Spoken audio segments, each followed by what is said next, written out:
Aujourd'hui, je suis vraiment content de vous parler parce que j'ai officiellement mon permis de construction pour un nouveau projet. Je commence dans quelques jours la construction de mon nouveau sixplex à Lac-Brome. Et dans cette vidéo, je vais vous donner tous les détails sur le terrain et les plans de construction. Ensuite de ça, on va parler du financement que j'ai obtenu pour le projet. Et finalement, on va parler de mon budget de construction. Alright!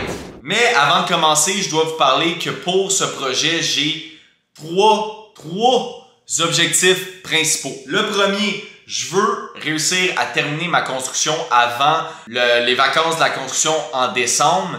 Donc pour le 1er décembre, ça me laisse le mois d'août, septembre, octobre, novembre, 4 mois pour la construction et 1 mois pour tout louer les 6 logements.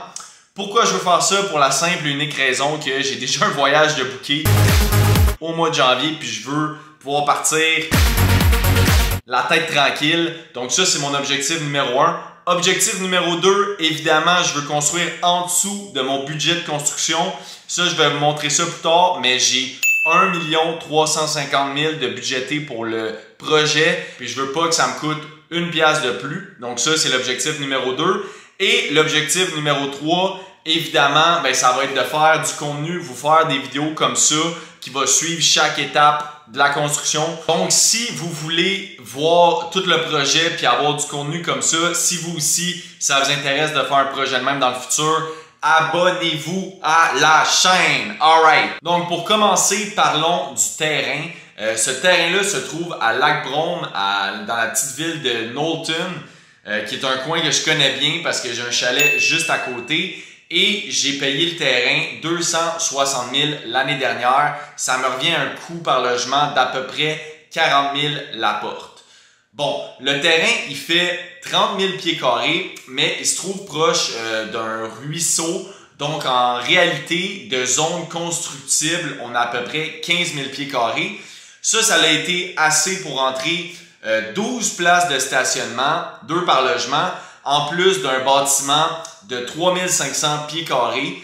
Donc, c'est un bâtiment qui va faire uniquement 2 étages. C'est une dalle sur sol, il n'y aura aucun sous-sol. Et ça va être tous des logements d'à peu près 1100, 1200 pieds carrés. 4, 5,5 sur les côtés et 2, 4,5 au centre. Donc, voilà le plan. J'ai aussi ma super blonde qui m'a fait des beaux petits plans 3D que je vous montre à l'écran en même temps qu'on parle.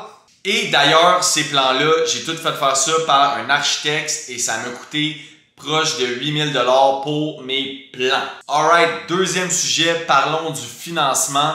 Pour ce projet-ci, évidemment, j'ai été avec le programme APH Select de la SCHL. J'étais allé faire tous mes points en efficacité énergétique. Si vous voulez en savoir plus sur ce programme-là, allez voir ma vidéo que je vais mettre en lien dans la description du vidéo. Je couvre en totalité le financement que j'ai fait pour ce projet-là. Mais ici, One eternity later. on rentrera pas dans tous les détails aujourd'hui. Ce qu'il faut savoir, c'est que j'ai l'APH Select. Donc, il faut que je m'engage à respecter une norme d'efficacité énergétique qui est aussi stipulée sur ma lettre de financement. Et j'ai un beau 1 360 000 une fois que ma prime et tout ça est payé pour construire ce sixplex-là. Alright, maintenant parlons budget de construction. Comme vous pouvez voir, j'ai tout déjà préparé mon budget. Pour comprendre rapidement, en bleu, c'est les dépenses que j'ai déjà engendrées. Donc, je suis déjà à 275 000 en dépenses sur le projet. Après ça, en vert, c'est tous les items pour lesquels j'ai une soumission fixe. Donc, j'ai une soumission de mon sous-traitant pour ces items-là. Et en blanc, c'est tous les estimés que j'ai fait pour mes coûts de construction, pour certains corps de métier là, plus petits qui ne demandent pas nécessairement à faire des soumissions en avance. Donc, voilà, j'arrive à 1 314 000 pour le coût total de ma construction avant taxe. Bon, comme je l'ai dit au début, mon objectif, c'est d'arriver en bas de 1 360 000. Donc, j'ai encore de la place, de la marge de manœuvre, mais il faut quand même que je respecte mes chiffres tout au long de la construction. Donc ça, c'est pour mon budget. Je vais l'updater à chaque vidéo. Vous allez savoir exactement je suis rendu où dans mes coûts de construction. Donc manquez pas ça. Et finalement, si vous voulez aussi que je vous envoie le template de budget de construction que j'utilise, vous avez juste à cliquer. Je vais mettre un lien en dessous de la vidéo. Puis vous pouvez aller downloader ce petit Excel-là gratuitement. Donc voilà, c'était la vidéo rapide pour vous présenter mon projet. Si je suis en feu, je suis craqué, bien raide, j'ai hâte de commencer. D'ailleurs, je vais faire une vidéo par semaine qui va suivre plus précisément qu'est-ce qu'on fait à chaque étape de la construction, en plus de suivre les coûts de construction et tout ça. Si ça vous intéresse, on s'abonne, on m'encourage, on laisse un petit like et tout. Et on va se voir dans la prochaine vidéo. Ciao!